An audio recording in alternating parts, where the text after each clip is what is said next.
Assalamualaikum warahmatullahi wabarakatuh. Baiklah, di sini saya Muhammad Arman akan membahas tentang bab 7, yaitu tentang front, internal control, and cost. Baiklah, materi yang pertama adalah kecurangan atau front. Kecurangan itu adalah kesalahan yang sering terjadi dilakukan secara berulang. Terdapat 3 alasan terjadi kecurangan. Yang pertama adalah tekanan keuangan atau financial pressure. Ini terjadi kecurangan ketika kita memiliki pekerjaan, yaitu pekerjaannya itu banyak, tetapi gaji yang tidak sesuai sehingga melakukan kecurangan. Misalnya itu kita bekerja selama 8 jam, tetapi gajinya itu tidak sesuai dengan kerjaan kita. Jadi sehingga kita menuju ke kecurangan itu. Baiklah, yang kedua adalah faktor kesempatan, yaitu opportunity. Faktor kesempatan ini apabila terjadi, misalnya kita bekerja di suatu perusahaan, kita itu sebagai pencatatan, pelaporan, dan itu kita tugasnya sebagai penghitungan, sehingga kita memiliki ketika tugas utama itu, sehingga kita bisa membuat sebuah kecurangan itu. Yang ketiga adalah pembenaran kesalahan atau rasionalisasi. Ini terjadi apabila kita melihat seseorang itu bisa melakukan kecurangan, sehingga kita bertindak, kenapa kita tidak bisa juga melakukan kecurangan, sehingga kita menuju sebuah kelangsungan untuk melakukan kecurangan. Baiklah, yang kedua yaitu pengendalian internal. Pada pengendalian internal ini terdapat 2, yaitu fungsi internal kontrol, yaitu menjaga aset perusahaan agar tidak hilang dan dicuri.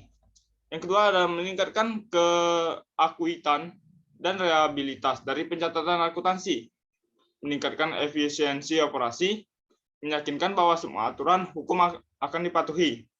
Yang kedua yaitu komponen internal control, yaitu unsur-unsur pengendalian internal digambarkan seperti payung, yang mana jika komponen utama sudah rusak, maka komponen lain tidak akan berguna.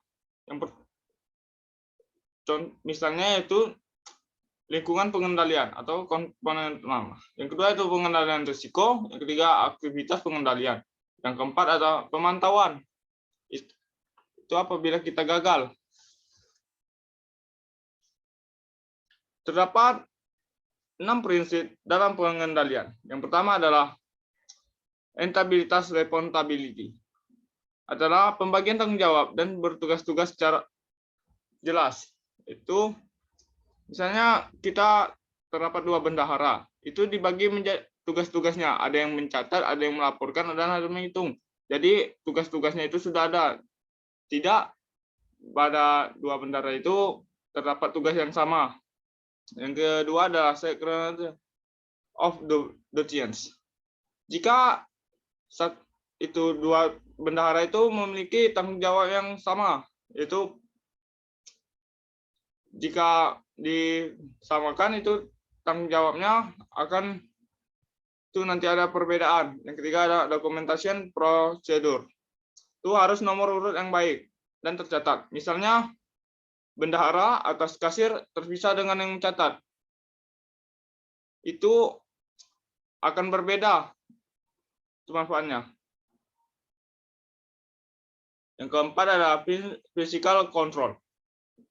Yang pertama itu barang harga dalam berangkas. Yang kedua gudang dikunci dengan gembok. Yang ketiga ya itu absentin clock.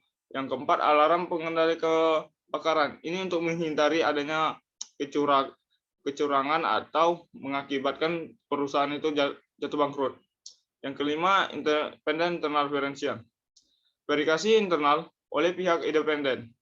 Yang keenam adalah human resource control, pengendalian sumber daya karyawan.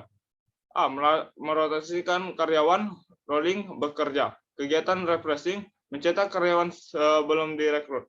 Keempat yaitu keterbatasan internal control. Yang pertama adalah cost sold, not excess. Jangan lebih besar biaya dibandingkan manfaat yang dapat dirasakan.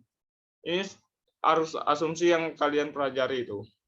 Human element, faktor perilaku manusia. Faktor perilaku manusia ini menyebabkan terjadinya kecurangan atau merugikan orang lain.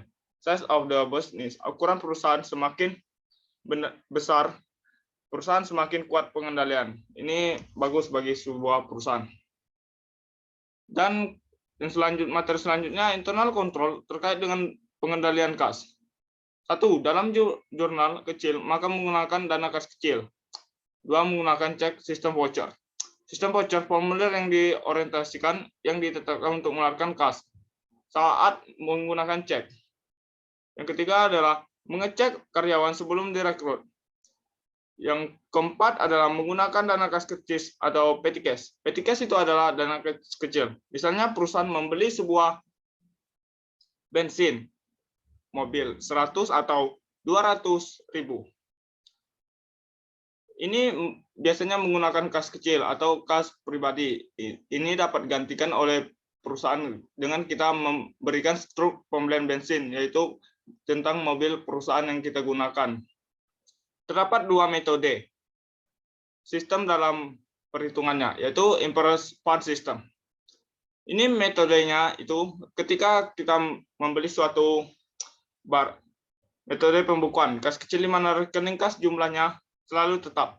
Setiap pengeluaran kas terjadi, pengeluaran petty cash tidak serta-merta langsung mencatatnya, tetapi hanya sekedar mengumpulkan bukti transaksi pengeluarannya.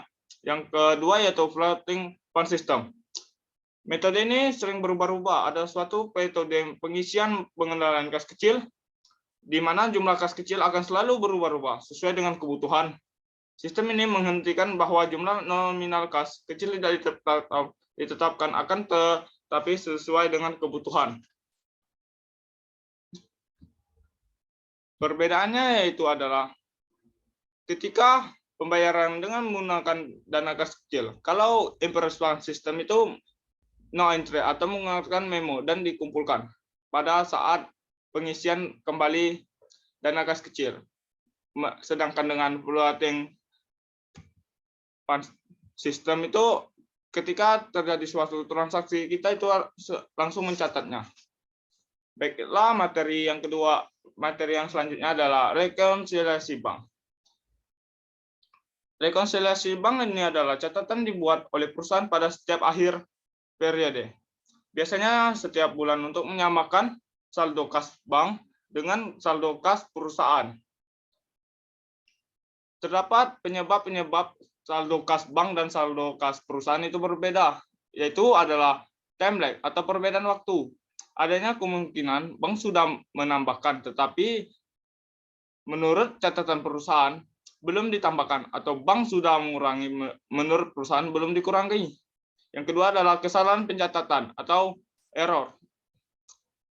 Ini biasanya dilakukan terdapat bisa di bank dan bisa di perusahaan.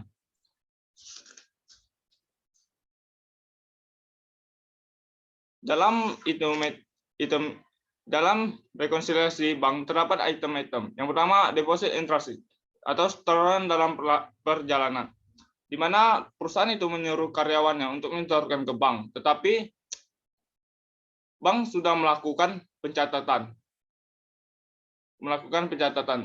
tetapi yang disuruh dari perusahaan tadi belum sampai. Jadi terdapat perbedaan yang belum dicatat. Yang kedua adalah cek yang masih beredar, cek yang masih diberikan oleh perusahaan tetapi belum sampai ke perusahaan bank. Yang selanjutnya adalah bank merantau. Bank sudah melakukan penambahan atau pengurangan kas, tetapi perusahaan belum melakukan penambahan kas. Sehingga penyelesaian menurut catatan perusahaan itu harus menambah atau mengurang. Yang keempat adalah kesalahan error.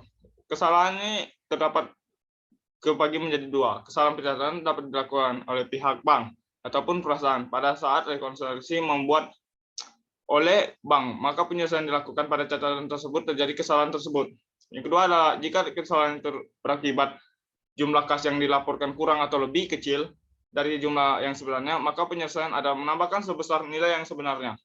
Baiklah, itulah pembahasan saya tentang bab 7 tentang kecurangan dan rekonsiliasi bank. Saya tutup. Wassalamualaikum warahmatullahi wabarakatuh.